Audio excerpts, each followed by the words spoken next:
পৃথিবীতে মাতৃকোর এমন একটা জিনিস যেখানে প্রকৃতির প্রত্যেকটা জীবই তার মাতৃত্ব নিয়ে বড় হয়। তো দেখুন, এই যে মাছের চারাপোনাগুলো, এই যে শোল মাছের চারাপোনা, তো এগুলো কিন্তু একদিন মাতৃকোরে ছিল। তো আমি এই মাছগুলো একজনের কাছ থেকে সংগ্রহ করছি। তো এরা অবশ্যই পরিপক্ক হয়নি এখনও। তো এগুলো একটা চারতে বাচ্চে, তো হয়তো বা সে বিভিন্ন স্থান ছেড়ে দেওয়ার কারণে এই মাছগুলো মারা যেত। তো আমি করছি কি, এই মাছগুলো আমি আমার পুকুরে শিফট করছি। তো এইখান থেকে দেখবো যে এই মাছগুলো আসলে বড় হয় কিনা, এবং এদেরকে আমি এখানে খাবার দেব এবং খাবার দিয়ে দেখবো যে এই মাছগুলো আসলে বড় হয় কিনা।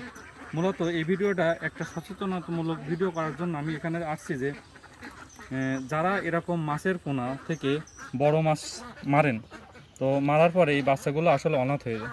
তো এদের পরবর্তীতে অন্য মাছে খেয়ে ফেলে। তো আপনারা সবসময় একটু সাবধানে থাকবেন যে এই মাছগুলো কিছু আরেকটু বড় হওয়ার পরে আপনারা সেটা সংগ্রহ করবেন।